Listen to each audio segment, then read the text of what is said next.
What is up, everybody, and welcome to another edition of the Buffalo Blueprint. I'm your host, Jake FB Data, and I am excited to bring you 1 week closer to the NFL draft.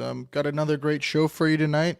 Don, our social media manager, will be joining me, and we'll be talking about some of the latest storylines that have happened over the last week or two, as well as some topics for the draft and some scenarios. So, stick with us. We got a great show for you, and let's get it started. Come on, man. Only on Do Champion Network.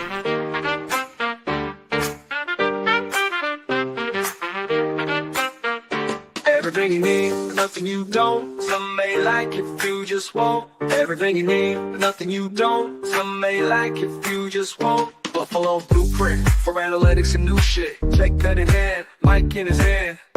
Welcome to the Buffalo Blueprint. Everything you need. Everything you need. Everything you need, nothing you don't. Some may like if you just won't. Everything you need, nothing you don't. Some may like if you just won't. Buffalo Blueprint for analytics and new shit. Jake pen in hand, mic in his hand. Welcome to the Buffalo Blueprint. Everything you need. Everything you need.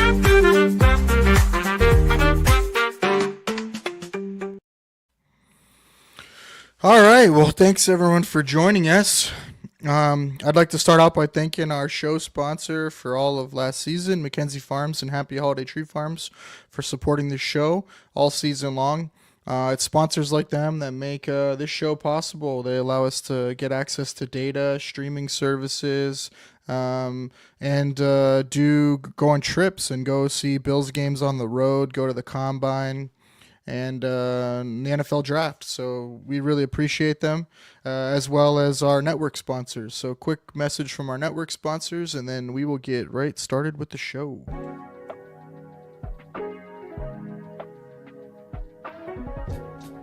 For the best Italian food in Western New York, Elliott Apollo's, call 716-825-3675.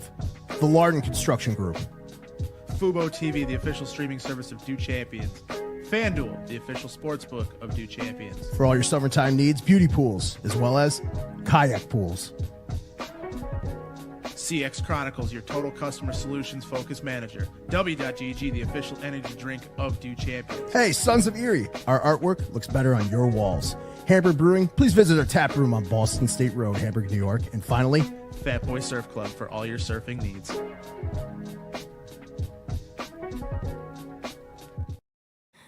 All right, let's bring our guest on for tonight.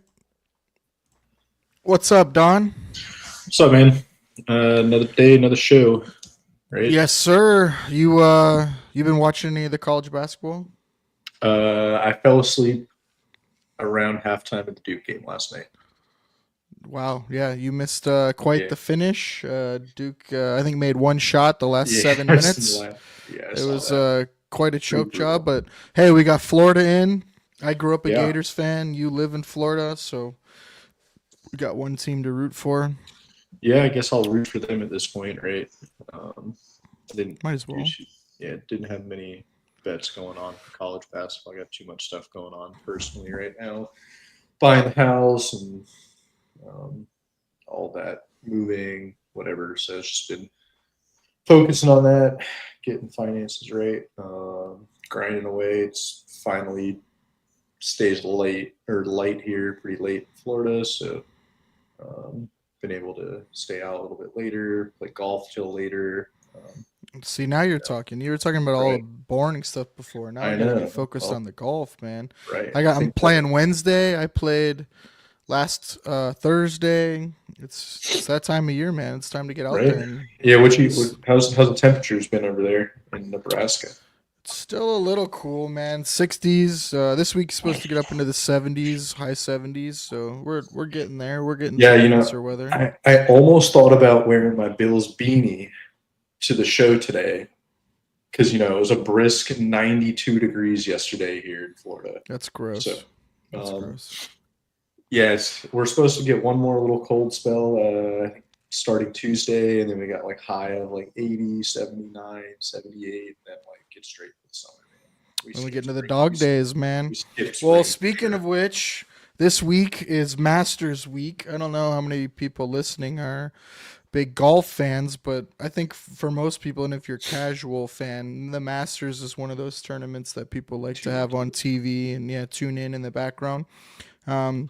I know it's something I look forward to. I usually watch the coverage during the week when they do the par three and the pro-am and stuff like that. So I'm looking forward to that this week. The usual favorites: Scotty Scheffler, he's plus 400; Rory McIlroy plus 650; John Rahm plus 1400; Morikawa plus 1600, and then the young gun Aberg and then Xander Schauffele are plus 1800.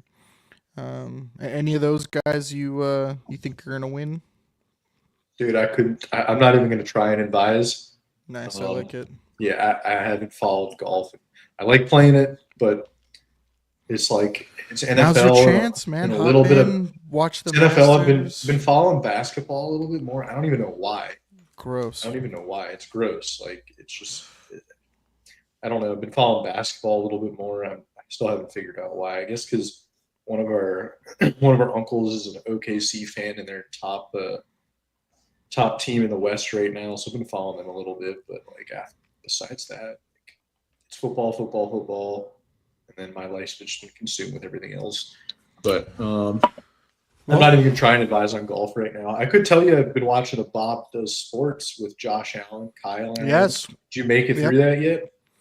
I'm still stuck on the fifth hole. I need to get back to that maybe this week. I'm sure Josh will be at the Masters as usual. So Yeah. that's another reason why we bring it up. He usually always goes every year. So we'll see if him there for sure. if he makes some appearances on TV. But yeah, let's dive right into. A couple years ago, he got that basketball shot on one of the holes. Was that at the Masters or was that? No, that's Tahoe that he plays Okay. towards the end of the summer. Okay. He'll be playing that again as well. Yeah. All right, well, let's get to the off-season schedule. So for the Bills, they announced this isn't just the Bills. This is standard across the league. The only difference is teams with new head coaches can start April 7th with their off-season workout plan. But the Bills one is phase 1, April 21st. So basically they can start doing organized team workouts. Again, nothing football related. It's just working out, doing calisthenics, getting in the gym, figuring out their or implementing, I guess, their off-season programs. And then OTAs is May 27th through the 29th. And then the second one will be the 2nd through the 3rd. And then the final OTA is June 5th. That's the organized team activities. And then mandatory minicamp will be June 10th through the 12th. And then after that, it's the dog days of summer until training camp starts in August. So there'll be a nice dead period after that. NFL-wise, though, there's a couple things coming up on the schedule. April 16th is the deadline to time, test, and host draftees at the club facility. So all the 30 visits will be done by April 16th. You've seen some of those trickle in. What have we seen here lately? Trey Amos. It's Amos and the other corner from Eastern Carolina. Oh, right? Revel. Yep, you're Revel right. was. I don't know if that was Revel. confirmed or not, but I know that was. Yep. I think it was Talbot. And also the wide receiver from Texas. Not Golden. No, the other one. Oh, the speedy one. Yeah. Gibbs, right? No. Why am I drawing a blank, man? Rough. And then 18th, remember it, drop it in the comments. We're struggling here today. It's been a long day. 18th is the deadline for restricted free agents to sign their offer sheets. Isaiah Bond. There you go, Bond. Bond. Okay. Yeah, he's supposed to go on a visit as well. April 21st are the Bills starting their phase 1 of OTAs. And then the 23rd is basically the last deadline. It's the day before the draft. That's the last deadline to time test, interview draftees anywhere So you're still going to see news and stuff like that coming out all the way up till the day before the draft, and the draft begins April 24th, and it goes through the 26th. It's in Green Bay, Wisconsin this year. Here's the Bills picks, and that'll be Thursday night, the 24th. The Bills will have their 30th pick. We'll see if they make that pick. We'll definitely talk about that. But on that night, the 24th, we will be doing a signed Christian Benford jersey giveaway. We'll be announcing the winner the first night of the draft, so April 24th. So if you haven't already, make sure you enter to win the jersey. All you have to do is subscribe to Do Champions on YouTube and follow us on Twitter. And if you do both those things, you can be entered to win the signed Christian Benford jersey. So definitely join that. It definitely helps us getting our subscriber count up on YouTube specifically. So please make sure you do that, and hopefully you win a free signed jersey. So that'll be pretty sweet. Yeah, and I'll add to that real quick, guys. It's so easy to subscribe on YouTube. I mean, you log in. I'm sure everybody has a Gmail at this point. You log into your Gmail, you click subscribe. You can turn. I mean, we'd love if you keep the notifications on, but you're welcome to keep them off if you want to. If we can get that subscriber count up, that'd be phenomenal. It helps with the algorithm, getting us more views, and kind of helping grow the network a little bit more by more. Super easy, and I think we got a pretty great giveaway going. If we do get to 500 subscribers on YouTube, we're giving away a surprise additional item. We do have that picked out, but I don't even remember what the surprise giveaway item is. Well, maybe you should enter then if you're not. I can't. We're not. We can't win, man. I know. So, but yeah, so there's a little added benefit there for being a YouTube subscriber. Pretty straightforward entry. Yeah, and we'll be so we're gonna have a live show the first night of the draft, so that Thursday, and so they'll announce the winner live on that show. So and if you're not able to catch the live show for the announcement, don't worry. Like we'll make sure we'll make sure to contact on, you social. So yep, and that live shows can be a pretty great time. I know I'll be joining for a little bit of it. I'm pretty sure Whittle from Coast to Coast will be on there a little bit. I believe Matt will be hosting. I'm assuming Brady will be hosting with Matt. I don't know if that's been determined yet. From Third Manageable, I don't know. Jake, are you planning to drop in for a little bit? I don't know yet. Okay, but should be a good time. Definitely join in for that one. Yes, sir. I'm excited for our first giveaway, man. Should be fun. All right, so let's get to some topics for tonight. So let's go over some of the rules changes that came out of the owners' meetings. If you guys haven't been following too closely, the annual NFL owners' meetings go on in West Palm Beach, Florida. They just concluded, and out of that, they usually all the teams will propose different rules changes or different bylaws that they want looked at or talked about. And there was 6 or so that came out of it. So we'll talk about those and talk about the changes. So the first one is the playoff overtime rules have now been expanded to the regular season. So both offenses will have an opportunity to possess the ball, regardless if the other team scores a touchdown or a field goal. Both teams now will get possession with the ball. We saw this rule in game after the Bills-Chiefs divisional playoff game where they changed it to the playoff rules, and then we saw it actually happen in the 49ers-Chiefs Super Bowl, right? So, but now it goes to the regular season, so both teams will get a possession in overtime in the regular season, and the overtime time doesn't change, so it's 10 minutes still. So the only exception that where both teams couldn't possess it is if there's a safety or a pick six or something like that. Right, a turnover. Then, any kind of turnover. That's the only chance you won't see both offenses possess the ball at some point. Yeah, I'm interested to see if this comes up or when it comes up. I do think both teams should touch the ball, but I don't know. I still think this is gonna not be the final solution for overtime. I think they're still gonna mess around with it more. What do you foresee them possibly toying around with then? I don't know. I mean, I'd almost go to like college but just back it up some. Make it like the 35 or 40 yard line or something. Yeah, but, like if you don't get any yards, the kick is actually more difficult because it's NFL. right, and like make it untimed, and I mean it's about viewership and people wanting to watch. Like, Right. I do think like overtime college, isn't that exciting. no college overtime. Like unless you're a fan of those two teams, right, that are actually in overtime in the NFL, Yeah. like Right, it's not. you're that not that exciting. tuned into it. But like, could you imagine like one game in overtime Dude, on Red Zone? College now, overtime is and, fun like, to watch, regardless would- of who's playing. Right. And like what that type of overtime would do for fantasy sports and gambling, like just more scoring. Yeah, more for sure. points. So it would definitely make it a little bit more. Oh man, dude, fantasy wise would be Oh, wild, dude, with like a 5 overtime. Yeah, just nuts. Oh man, it'd be bad. Would be It crazy. doesn't, All right, doesn't college after like a certain number of overtimes they just go to the they go to the 2 2 point. I hope they don't do that in the NFL. I hope Yeah. they go to touchdowns and then I mean, I like that they go to the 2 point conversion after a touchdown. But college here recently, I think like 2 years ago, they went to after the first 2 touchdowns. Like- I think they go It's like 2 or to 3, yeah. 2 or 3 possessions. Then they go to every possession is just a 2 point 2-point conversion. There's no more starting at like the 25-yard line. You just go for two.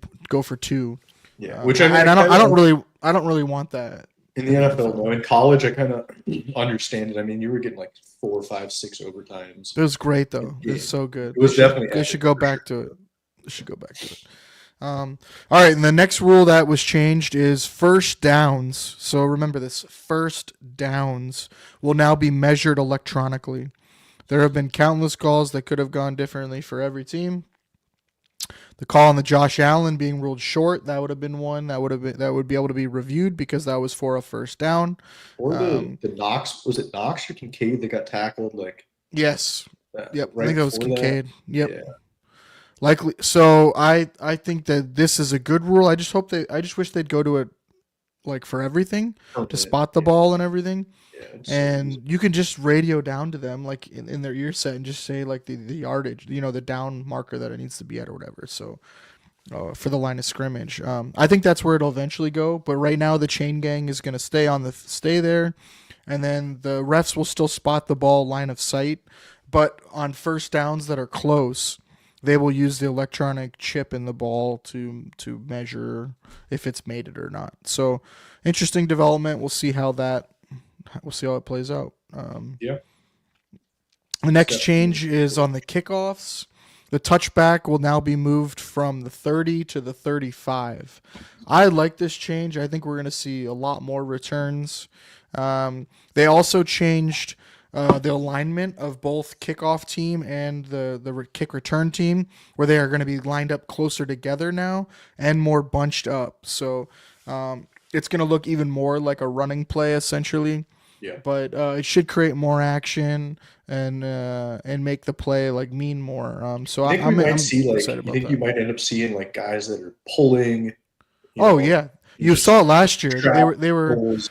Yep, they were It doing wasn't duos frequent. and Yeah, it's- pulls, it's and gonna you were get seeing it wild. on the kick coverage team too. Yeah. They were like looping a guy around. So And then how much? I'm just of glad we that- don't Smiley, bro. I'm just glad we have Chris Right. Tabor now as our special teams coach, and I'm How just much glad. do you he's think there. the Bills bringing in Chenault had to do with the potential for this rule change? I think it Which definitely is now does. I approved? mean, like, do you think they were playing? I think that's why Darrington Evans is brought back. I think that's why they really like Ty Johnson too. His value is even higher, and that's why they wanted to bring him back.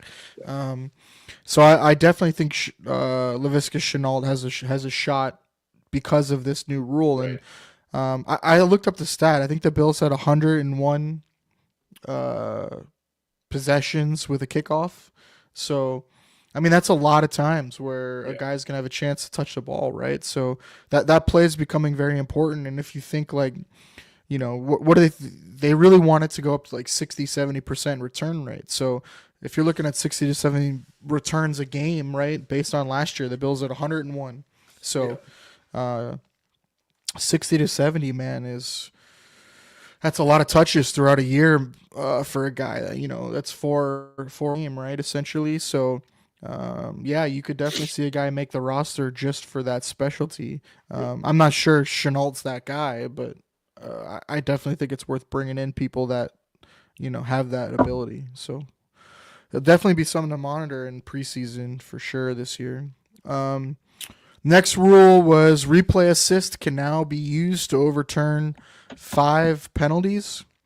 They're hitting a defenseless player, face mask, horse collar, tripping, and roughing running into the kicker can now be replay assisted, which means basically they throw the flag, and replay will look at it real quick up above, and then they'll say like, oh no, that wasn't, and they can overturn it. It's only if it's like clear and obvious by video. It's not meant to like slow the game down, stop the game, like go frame by frame. It's meant to be clear and obvious. So I'm not sure how many times you're actually going to see this unless it's So, just like egregious. Do we know if this is only if a flag is thrown, it'll pick it up, or if there is no call, could they throw a flag? For example, the Vikings game, was it last year when Yeah. there was face Yeah. mask on Darnold, like clear, obvious face mask, but there was no flag thrown. So the way I've read it is it's only to overturn. I haven't So heard that only to they pull actually back can a flag. drop the flag. Yeah. But So that would we make can it a definitely little, look into that. If yeah. anyone knows, feel free to comment. But the way I read it is it was only to overturn calls, not to Okay. drop a flag. But Yeah. I think that's just the next step if it's not that way, because Okay. I Here think we all just want it to be says correct. I'm reading something. The NFL's competition committee says there's no interest in using replay assist to call penalties on plays missed by officials on the field. So it's just to overturn. Yep. And I don't think that's terrible. I mean, I do want it called correctly, right? Like something so blatant and missed, I would like it to be called. But at the same time, like, play on. It happened to Josh a couple times too. So, but guys get calls too, so it goes both ways. Can we But get I do replay- like that they can we- can at least can we get reverse a bad Can we one. get replay assist for making sure you tell the official that you're eligible on this play? Right. Good old Alec Anderson, Right. man.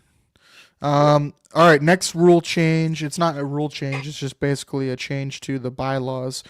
Thursday night games between weeks 13 and 17 can be flexed with 21-day notice. It previously was a 28-day notice.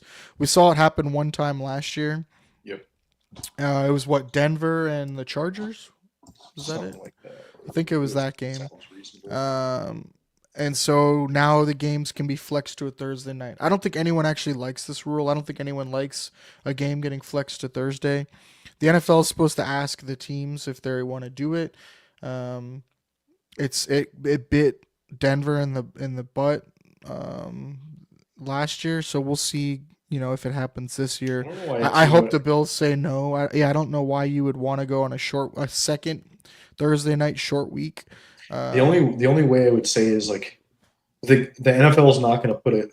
It's going to be a marquee game, so it's not Right. going to be. It's not like it's going to be a you can- cakewalk game where you can Right. cakewalk through it and then get a little bit of the mini bye they call it afterwards. And the It's only not way I like could that. see it work is if it's coming off of a team that's coming off like a bye, or maybe they already had a Thursday night and they could play like a Maybe. back-to-back Thursday night or something crazy. But yeah, so I don't know. I don't know how much that's going to change things. I know it sucks for the people going to those games to have a 3-week notice that their game moved from a Sunday or Monday to a Thursday. That's pretty rough. All right, and the next bylaw that changed is for uniforms. It's NFL teams are now permitted to wear throwback and alternate uniforms up to a total of 4 times per season. Previously, it was 3 times. Additionally, alternate pants can be worn in the postseason, previously prohibited, and alternate helmets can be worn with a team's regular uniform. We might see the red helmets. We'll see. But I like that they're changing this up a little bit. I do think there is an appetite for more of the throwbacks and alternate uniforms during the year, I never especially understood the the helmets. restriction. I never really understood like why you I would have don't. a restriction on that. I mean, I get like not letting teams just go wild because you do want to have like a set standard uniform, right? And that looks classy Yeah, and it's like, oh, it's what team is recognizable this? brand. Like if the Giants Right. wear the ones that look like the Packers uniforms. God, those are bad. Yeah, oh God, those were awful. But I could understand that. Like you don't want that showing up all the time. But I don't know. The cream skulls are pretty sweet though for Tampa Bay. yeah, I mean, they were ugly back in the day, man. But they've come around The only other announcement, I guess, for schedule wise that changes is the NFL announced Netflix will do a triple header on Christmas. on Christmas Day. Just wild. So watch out. I would. And, well, it's a Thursday. I would so almost bet that the Thursday. Bills. Yeah, I would almost bet that the Bills are going to be in that game. Christmas on a Thursday, so it's going to kind of be like Thanksgiving, where it's like one of the games is like the normal Thursday night football, and then you'll Right. get 2 additional games basically. Yeah, earlier in the day. Yeah, so that'll be interesting to see. So we'll get 2 holidays with 3 games. I love it as a fan. I just I like it. don't want you the know, Bills to be playing. I So wouldn't mind selfishly, Bills on Christmas Day. yeah, it's fine. I mean, at Sure. least it's a Thursday this year. Come on, you That's couldn't better. tell me Miami coming to Buffalo on Christmas Day would be an epic game. That would be great. Yeah, that'd be all right. I'd So, take that. The only other thing that changed was Hard Knocks now for preseason this year, or I guess camp. Um, they can now include teams that made the playoffs the previous year. So watch out now. The Bills are eligible to be on Hard Knocks. Yes, they can turn it down, but there's some stuff that goes on with the owners where like they agree to do certain things and then they get preference for like international games or certain things like if they're willing to take the suck early on. So I don't know, just watch Hard Knocks this year. Is going to be interesting because it's going to include playoff teams, and then they're going to do an interdivision Hard Knocks as well. That's going to rotate, so every division will eventually be on Hard Knocks in season. So last year was the AFC North, and so Hard Knocks covers every single team for like the final couple weeks of the season. What is it, like the last 6 weeks or something of the season? I think. But they're going to do that again this year. They're going to do that going forward, and it's going to rotate divisions. So eventually the AFC East will be it. And watch I guess you'll get some watch for Bills that. coverage. You're going to get some Yeah. Bills coverage behind the scenes. So Hard Knocks is coming, whether we like it or not. We'll see. We'll see how long, but it could be as soon I mean, as the the Bills season. always kind of gave a little insight with what was the Buffalo Bills embedded. I think they're still kind of doing that. I watched it. I think it was last year. So. I mean, at least it's like an experienced Yeah. coaching staff team, like so it shouldn't affect them too much. There were a couple other things that I found out after the time. Clubs are now permitted to designate 2 players for return at the roster reduction to 53 players. And then the other one is clubs are permitted. That was they just made permanent though, right? Yeah, that was made permanent, I think. Because they did that last year. That was was the last year, first year they could do it. Yeah. Correct. And then the other one was they increased the Postseason IR to return for the from postseason. 8 So to 10. right. So those are, So if there's you, during the season, for people that don't know, during the season you have 8 spots that you can put a player on IR and injured reserve and designate them to return later in the season. You can do that 8 times. You have 8 spots. Now, if you make the playoffs this year, you can get 2 additional ones and bring 2 people back during the playoffs. So, yeah, I don't know if that's just a 1-year thing, like they're just extending it 1 year, or if it's permanent. But either way, it's going to be for 2025. So I like it. I mean, I like the one for the 53 man that you could designate 2 people to return because, then you don't have to do the parking lot, gymnastics with the Reed Ferguson deal. With Reed Ferguson, where you had to cut them and then tell them to wait and then re-sign them, the next day. So think that's a good change. Yeah. All right, next, let's get to some topics here that have been rumbling around.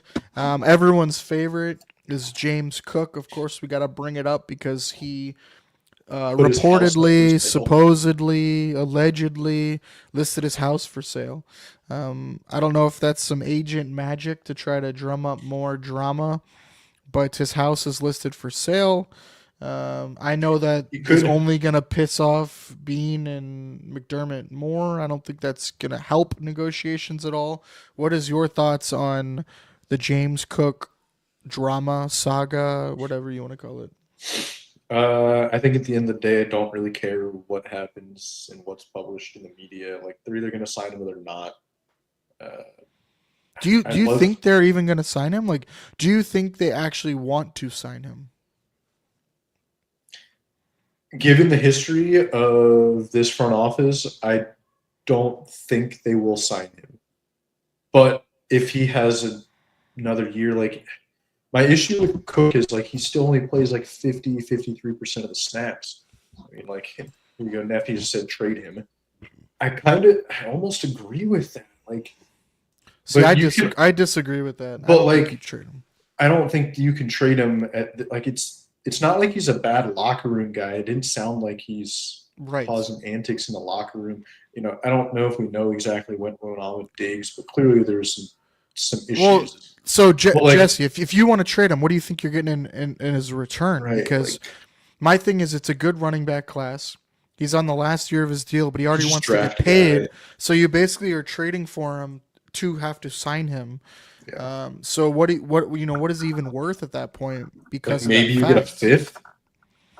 Right? Yeah, I mean, people throwing Nephews around thinks- like like a yeah, Neffy said a zero third. I don't- chance you no get a shot third, you're dude. getting a third. because you got to pay him, Like maybe and a fifth. it's a good running back class. It's maybe a fifth, and then I don't. If you trade him, do you get a compensatory pick? Dude, if they got a third for him, he should have been gone yesterday. Yeah, a third per PFF. I mean, maybe. Sure, but but I don't know any. I mean, maybe he is worth a third round pick.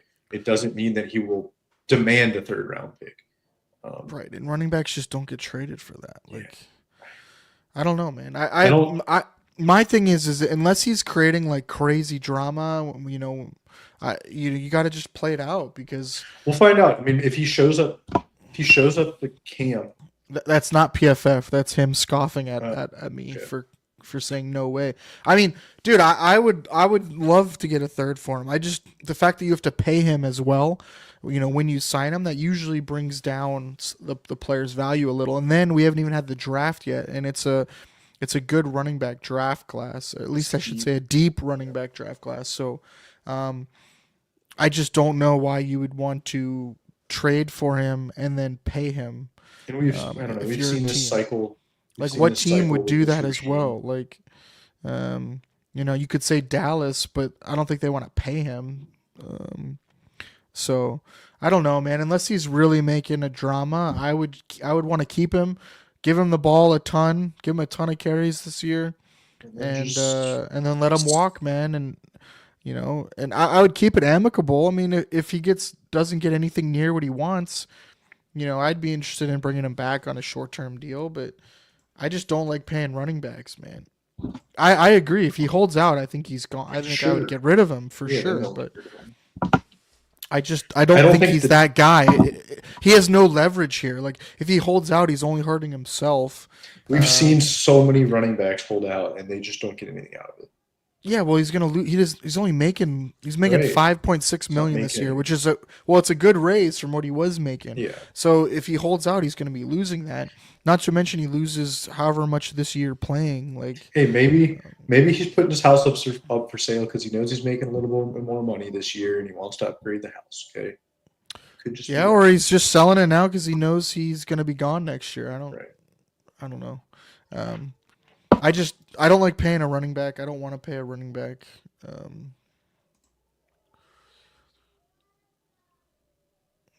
The running back conference I don't call know last what- I year. don't know what that- Oh, where they all they all got together to talk about how they can up the running back's Oh, that- value. Remember that? that Like, one I did hear about. Yeah. Okay. Probably. I don't know if he was on it. I know his brother was, dude. That's Yeah. who's kind of driving the whole train. Yeah, so I don't know. That's the James Cook thing for me. I don't want to pay a running back, man. Like there's only like 2 or 3 guys I would pay, right? Like I'd pay Derrick Henry, I'd pay Saquon Barkley. I'd probably pay like Gibbs or a Bijan. But that might be it, man. I don't know. I'm on board with that as well. What would you pay him to stay? I mean, I'd pay him I $8 think I'd million. pay him like that's what He's I was just gonna not- say 8. I'd pay say him 8. He's or not going less. to take it. He's going to want 12 to 14, but I'd pay him 8. And that's the thing though. It's not a knock on James Cook. I think he's very good. He's explosive. He's dynamic. He's gotten better every year. He's run way better in the between the tackles last year. Really tough runner. That I didn't think he was capable of doing that. And so it's not that I don't like him. It's just if you're not a every down like 3 down back, like that's 80% of the snaps. Pass protection's still a problem for him. Right, and that's just not his style, right? He's more of like an explosive runner, a slasher, and you want him to be more fresh. Like I don't want him to get 70-80% of the snaps. He doesn't have the body type for it. He's not there to get 25-30 carries. And that's not a bad thing. That's okay. Like he's been a very, very good draft pick. For running backs, for me, you run them to the ground and then you draft another one in the 3rd round or the 2nd round, and I'm totally okay with that next year. So that's my thing with Cook. I'm not paying him. I'm trying to keep it amicable so he plays. But yeah, if he causes serious drama, then you're forced to trade him for anything. I don't care. I do think he's replaceable to an extent. It might not be this 1-for-1. Who would I draft? I mean, I think it depends on where, right? Like, if you're saying right now we traded James Cook for a 3rd, let's say, because that's what you're thinking, and we're going to the draft now needing a starting running honestly, back. you could draft somebody in the 3rd to replace him. For sure. If you needed this somebody, class, yeah. There's a lot of guys I like, though, even later. Like, your guy from UCF I like a lot, Harvey. The running back from Kansas State. Harvey Giddens, I concerns like. me a little bit about like size and durability in the NFL, but as far as A Cook replacement is what I mean. Yeah. Like he's a slasher. he's a slasher type runner, yeah. So yeah, I mean, there's even guys like Jaden Blue, that you could get that would fill the same kind of role that would pair well with Davis and with Johnson, right? Like you don't need a guy to come in and be a bell cow. You just need a guy who can run the outside zone and be slash and break some explosive runs. So, and if they can catch, that's a big bonus. So Yeah, I agree. I mean, I don't think the growing pains are tough for a rookie. At We've running seen back. so many rookies come in and Running backs, you could just plug and play because they just need to learn their plays, especially when you're not asking them to pass pro. And so I don't think you would. I think you'd bring in a guy to take almost do the same thing as Cook's doing now, right? So have him run 30% of the plays, so a little less than Cook, but then you'd have Ray Davis take a little more, and you'd have Ty Johnson take a little bit more, and yeah. You wouldn't have to throw him in right away either. You could ramp him up as the season went, because you do have Davis and Johnson. So I'm not saying I would want to make the Cook trade. I want James Cook on the team. I think he's their most explosive weapon on offense right now. But again, like I don't want the drama in the locker room if he's going to be causing that. We finally got rid of that last year. Yeah, we've seen that. So.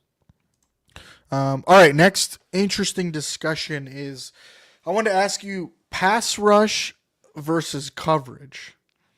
We talking right now or in general? We're talking about in general. Which is more important? Which philosophically, are you a pass rush guy? Are you a coverage guy? Or do you have a side that you go with? Do you think one side is more important than the other? They're so hand in hand, man. Like if you can't cover for long enough for your pass rush to get there, like you got to cover. You expect them to cover for 2 to 3 seconds. By then, your pass rush should at least be making some sort of move, right, to get to the quarterback and disrupt. Yep. After that, it's kind of like fair game. If you can't cover for 2 to 3 seconds, like what good are you as an NFL corner. But then you look at it vice versa. Let's say the corners do cover for 2 or 3 seconds and you can't get home with your pass rush. Then, like, it doesn't matter. You could cover for 5 seconds. The guys are going to come open eventually. Like, you can't cover all day. I think they go hand in hand.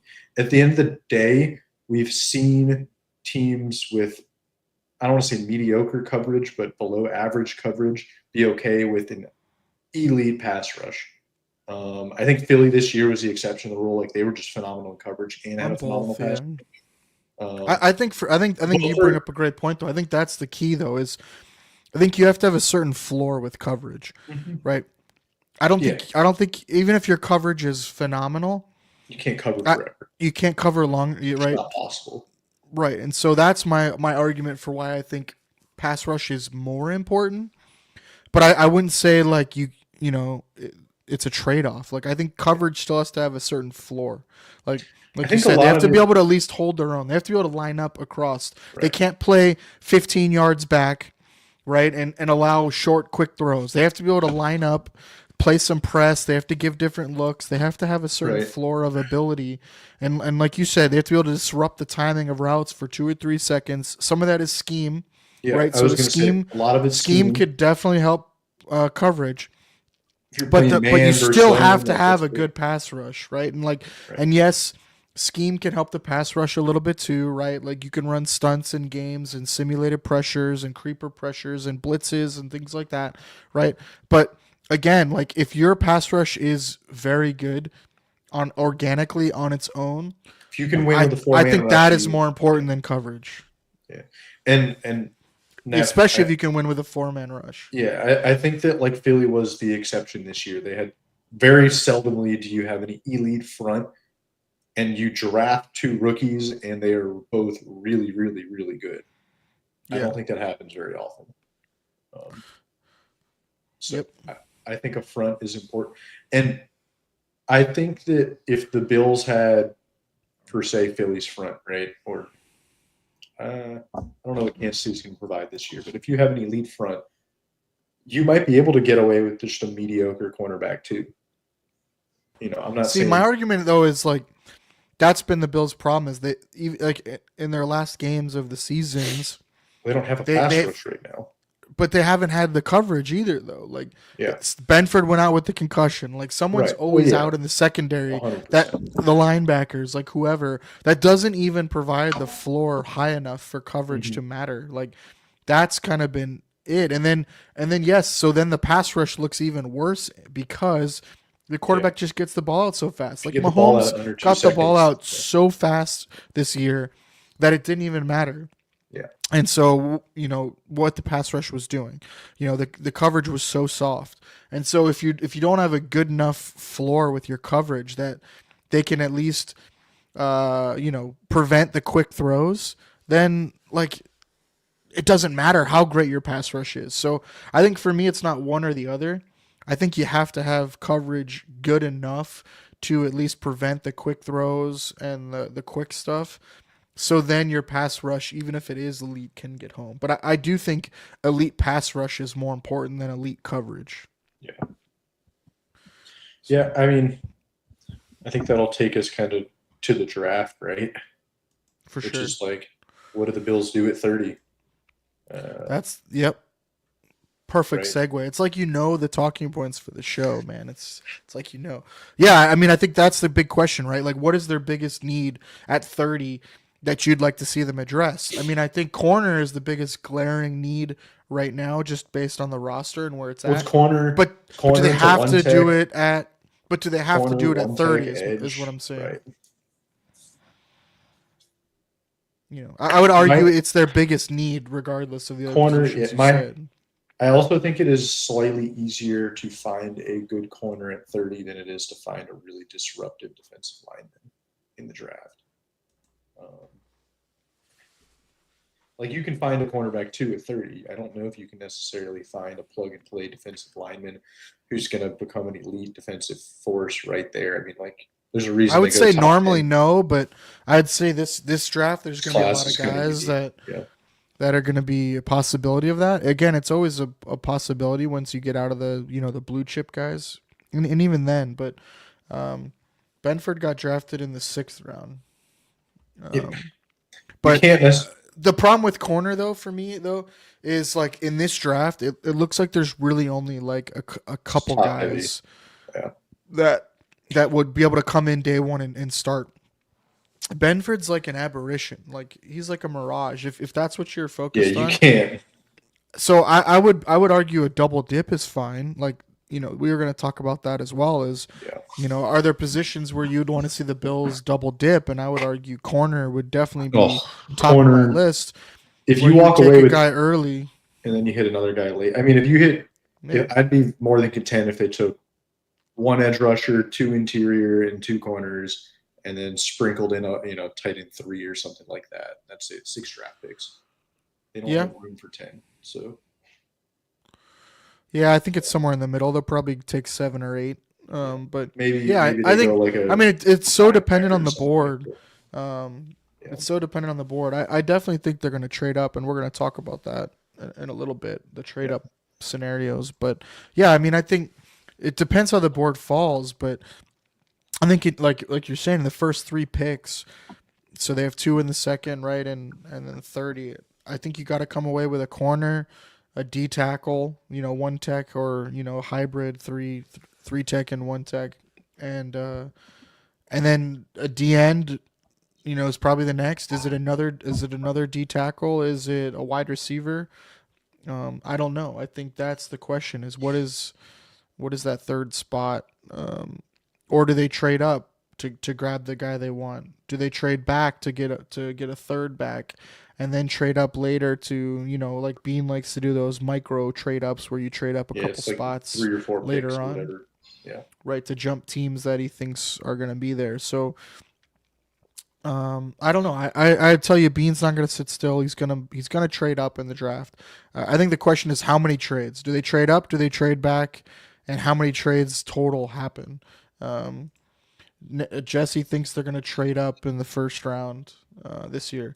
I think it just depends the way the board falls. If there's a guy that slips that they like. We've talked about it quite a bit. When we I were don't doing- love trade ups. I don't love trade ups in the first round. I don't love trade ups, period. But I don't love trade ups in the first round. I think it's a waste of capital.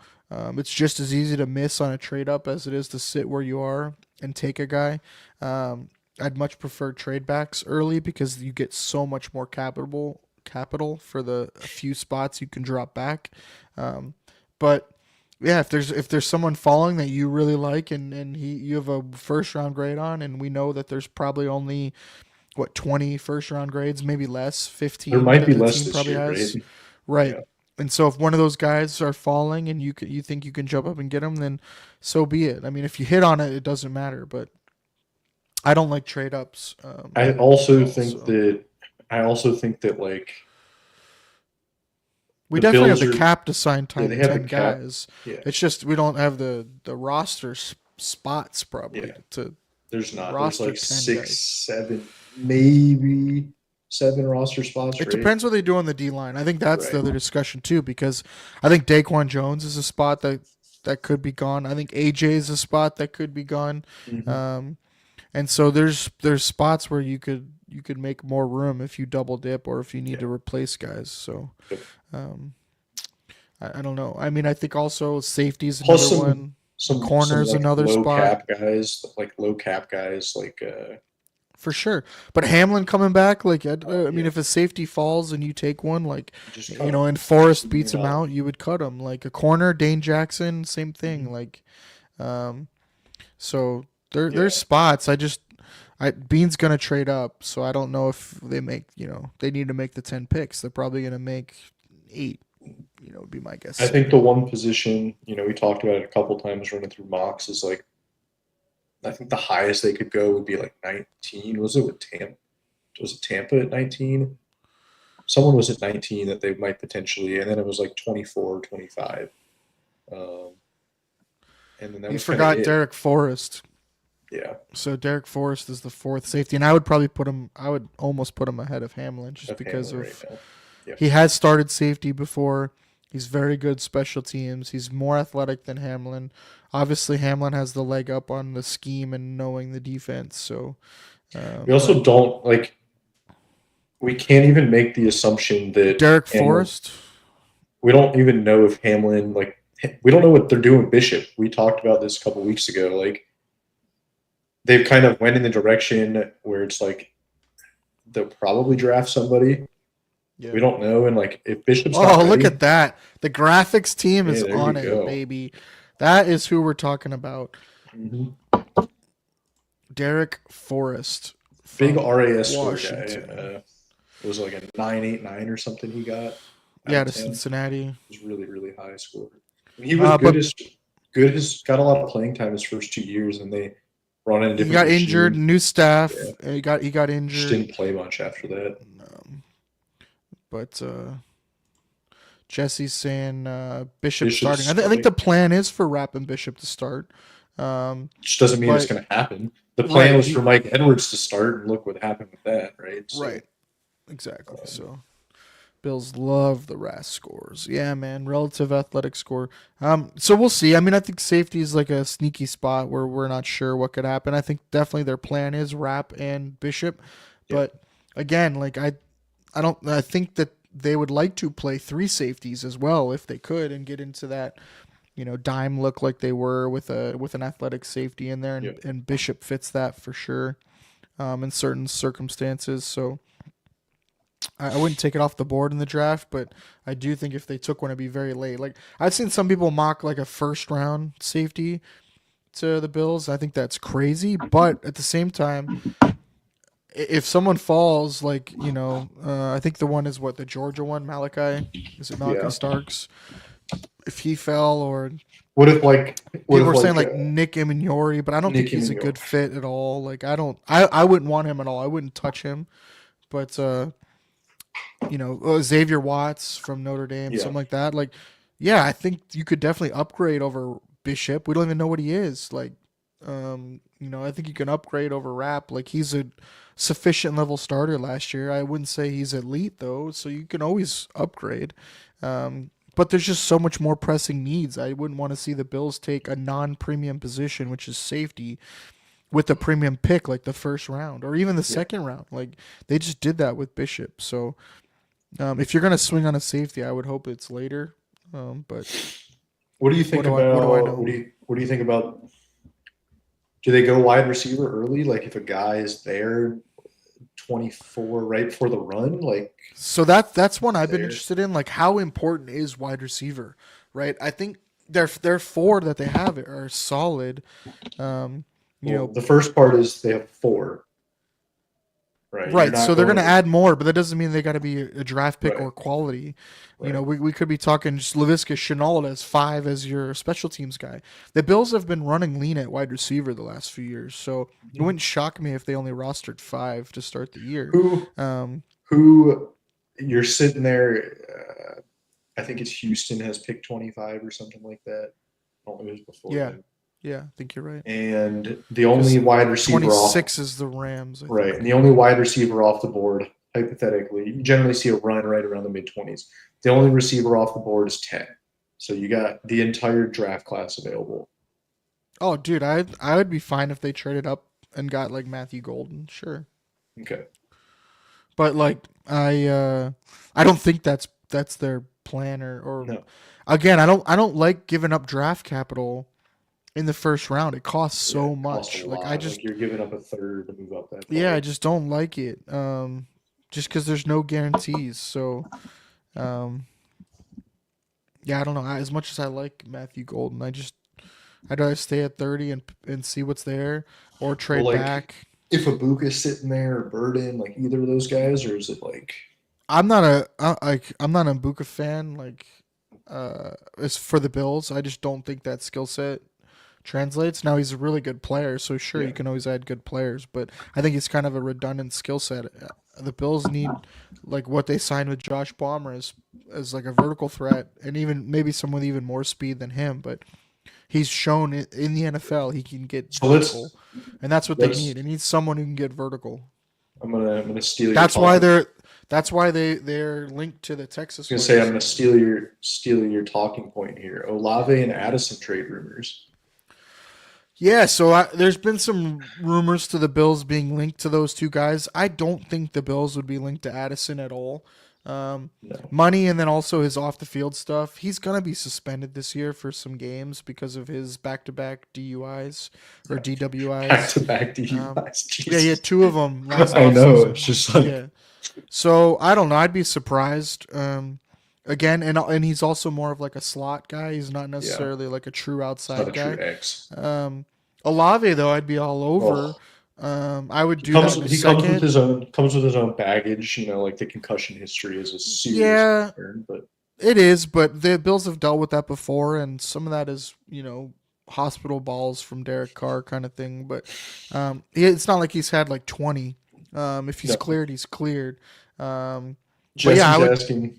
Jesse's asking, can you afford? Are you talking Yes, financially or draft yes, capital?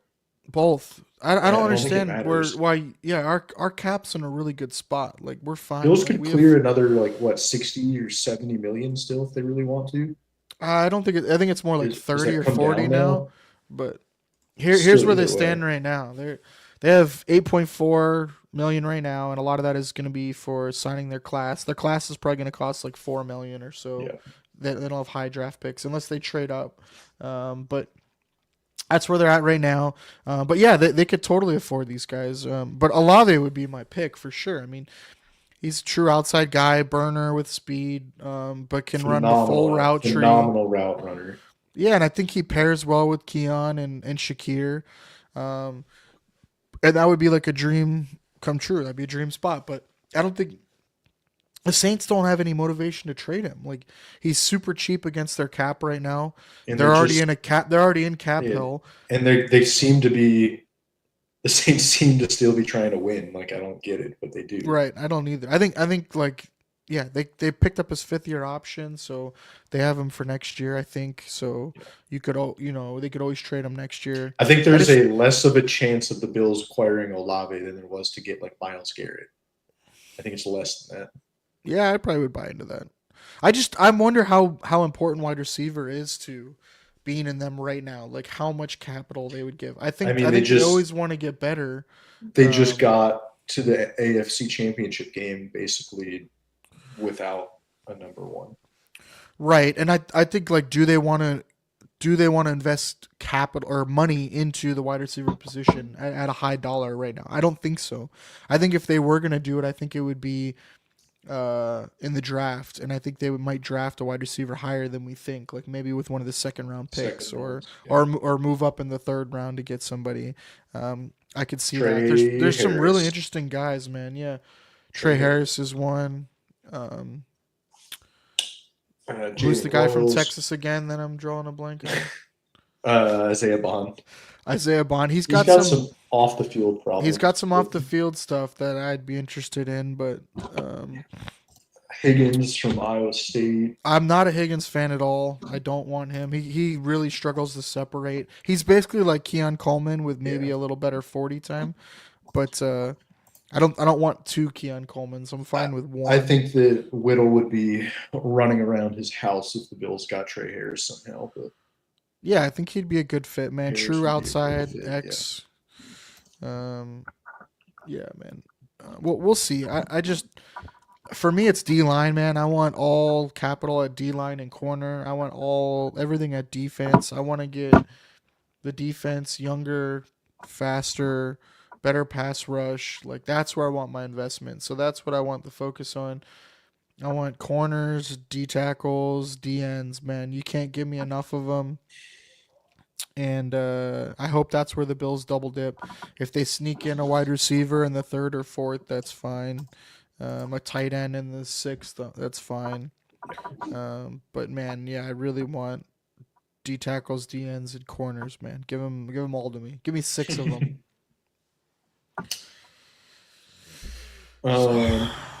What's yeah, next? I mean, I think you You want to mentioned touch on the tight end yeah, 3? we can touch on tight end three. I think that they'll probably end up bringing back Quentin Morris at some point. Yeah, he hasn't signed anywhere that I know Sign of. anywhere they let him flop around. Yeah. I don't think. I mean, maybe they like Davidson a little bit more than we know. I think they do, especially like catching the ball. But the dude's doesn't inline. He doesn't line up Yeah. inline. He doesn't block. And again, Can he like play special he's teams? not Like, he's not he coming doesn't in off his profile second it. year or his third year. Like he's Yeah. been around and he hasn't done anything. So I don't think he's like gonna be I this think that all-star dude.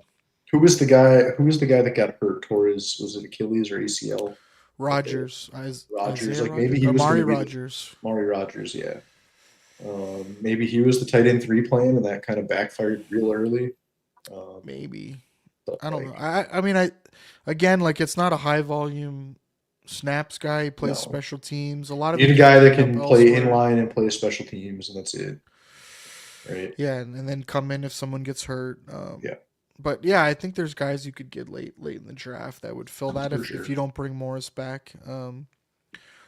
So I definitely think it's a developmental skill set where like maybe a guy's shown that he can block well, but hasn't shown the pass catching yet, and then you look to develop that.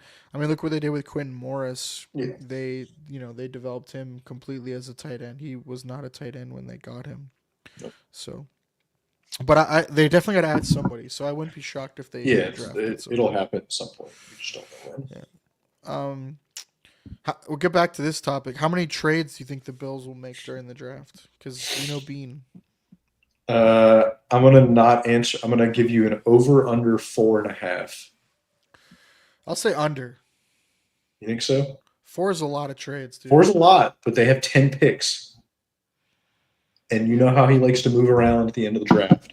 Right? How many those did you do micro last year? trades. Did you do 3? We could look. Nephew Under. said under minus 450. Yep, I agree. I agree with him. I think it's a heavy under at 4.5. I think Maybe that line, maybe 3.5 would have that been line's the gonna number, move. Yeah, but that line moved. It already moved. It's now at it 3.5. already moved to 3.5. I think 3.5 would be a good line. I still think 3.5. it'd be under. I think if I was setting the line, it'd probably be at 2.5. Let's look it up. I'll see what they did last year. I think they did 3. We also didn't have his 10 picks last year going into the draft, but All right. So while you're doing that, let's talk about the giveaway one more time. For people that weren't here at the beginning of the show, we will be doing a live giveaway of Christian Benford's signed jersey.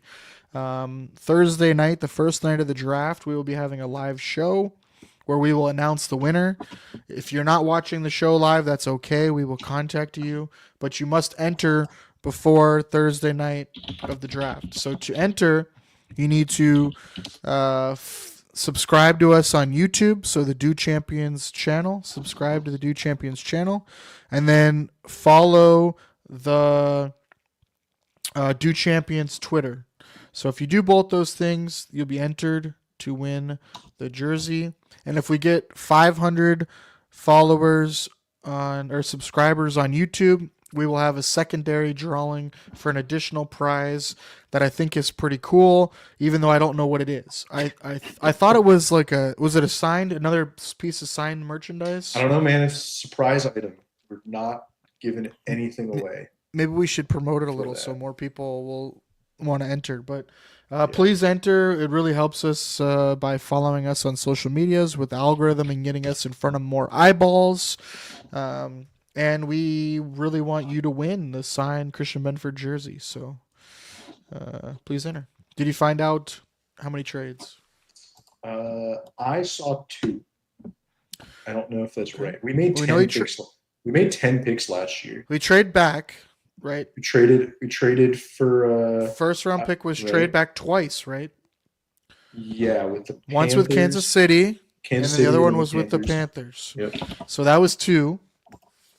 Those And were then the they only traded 2 that I found. Under 3. You can't win the jersey, dude. You can't win. I know you want to, but you can't win. You're a member of Do, dude.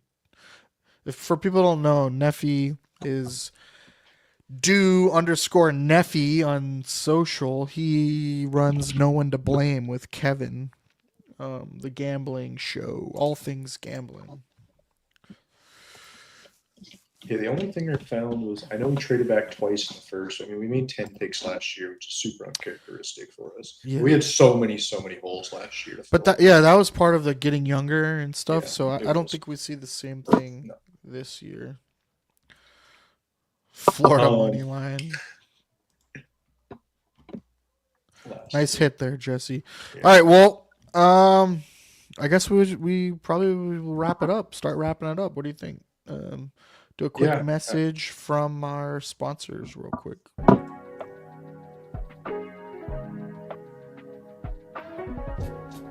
For the best Italian food in Western New York, Elliot Apollo's, call 716-825-3675. The Lardon Construction Group. Fubo TV, the official streaming service of Do Champions. FanDuel, the official sports book of Do Champions. For all your summertime needs, beauty pools, as well as kayak pools. CX Chronicles, your total customer solutions focused manager. W.GG, the official energy drink of Do Champions. Hey, Sons of Erie, our artwork looks better on your walls. Hamburg Brewing, please visit our tap room on Boston State Road, Hamburg, New York. And finally, Fat Boy Surf Club for all your surfing needs.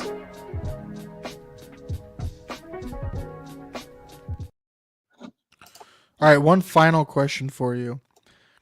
If you could add one player to a position group that is like top 10 in the NFL for their position, what position group would you add? Are we talking like any It's a rookie that you're going to draft, but they end okay. up being top 10 in their position group. What position would you want to add for the Bills, or you think is most impactful? It's either defensive end or wide receiver in this current NFL. Would probably lean higher towards defensive end, top 10. Yeah, I want to say like defensive line in general, but I don't think a top 10 defensive tackle really moves the needle like greatly. Like, yes, it would definitely help the Bills. Yeah. I don't think a top 10 corner, in addition, would put them over the top. I think it would help. I think a top 10 D end might, paired opposite Greg Rousseau, might help unlock him more. I think that could be very beneficial. I'm not sure if a top 10 wide receiver moves it. We saw that with Diggs. Diggs was the top 10 wide receiver when he was here. Yeah. And he didn't push them over. I think it's got to be on defense. I don't think a top 10 corner does, because in my opinion, Benford is right, but we're saying additional, so you're adding a second one. So if you had two top 10 corners, kind of like the Jets had, 2 years ago. I think you got to it's the pass rusher, man. I think it's got to be D line, man. It's got to be D end, D tackle, but probably D end. Yeah, I'm on board with that one. So does that answer the question on where they need to be focusing? I think so. Where they need to add? I mean, I know they have Bosa, and I love the Bosa addition if he stays healthy, but that's a big if, and they still got to add guys to the line. Like, I think you want a heavy rotation anyway. So, yeah, I mean, I do think a top 10 interior player would really help everybody. So I don't want to undersell that. I do think that would matter for sure. So for me, my answer is D-line in general. Yeah. Yeah, I think it's D-line in general, more specifically DN. And then corner. And then wide receiver. Yeah. I want to talk about the giveaway real quick. I just want to drop the link to the YouTube channel in the chat. If you're paying attention, this is how easy it is. Just follow that link right there. That'll take you to YouTube. You can subscribe right there. And then if you want the giveaway details, here's the Twitter post for the giveaway details. See if I can figure out how to share that on here. Link. Should do it. Here's a link to the entire giveaway details. No purchase necessary. You got to be 18 or older. Shipping's covered. Again, we're giving away a bonus item. You'll get additional entry as long as you're subscribed on YouTube and Twitter or X for every Instagram, Facebook, Threads. One additional entry per platform, so you could have up to 4, I believe.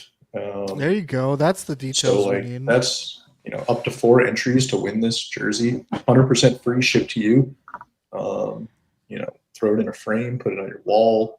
Never know, maybe Benford's a future Hall of Famer for all we know, right? Could be on the Bills Wall of Fame. Do we know if they're doing that in the new stadium, by the way? Yeah, they're doing something like that. Yep. Something like that. Okay, so that'd be cool, right? He's certainly trending that way right now. Certainly become that cornerback one. Got a ways to go. We thought that was going to be Trey White, so we saw what happened. Got to stay healthy, man. Got to stay healthy. Yep. All right, well, please enter. If we get 500 or more on YouTube as well, subscribers, we will give away a second item. I think it's a hat signed, but I don't know. So we'll announce that at some point if we get close. If we start getting close, we'll announce that. But yeah, please enter the drawing. We really want to give this thing away to some fans. Yeah. All right. What I mean, what are we doing next week, man? Are we gonna do a show next week? I don't know. Are we? I don't know. We'll see. We might skip a week and do the following week. We got before the draft, because that would be the week before the draft. We have 2 weeks before the draft. Yeah, I think 2 weeks from Thursday. I think that it's gonna. So we got the only caveat is that not this Sunday, but the Sunday before the draft, it's Easter the 20th. Sunday. So I don't have any obligations that day. I'm not sure what your obligations on Easter Sunday. I mean, I do, but by the time our show comes on, my kids are pretty much getting in bed. Out, so, although they might be hopped up on so much candy that they're not sleeping yet. So that's one thing to consider. Besides that, Jesse wants a draft scenarios podcast. I mean, so that means he's offering to come on the show. I was to say, are you coming on the show with us, Jesse? I think we do the next show Easter Sunday the 20th, and we'll do a draft specific show. A full draft preview, run through. Yeah, we'll do the simulator. We'll run through some draft simulators. Jesse says he'll be there. We'll so hold him to it. I think that if he no shows on us, we got to come up with something. Maybe we'll each do a draft where we're the one picking, or maybe we'll do one where we do the first round, and we'll alternate picks. We could run through. But yeah, we'll do a draft extravaganza the 20th. So tune in. We will skip next week and we will go to the 20th. So have a great Masters week. Everybody enjoy, and we will see you guys the 20th. So peace. Come on, man. Only on Do Champion Network.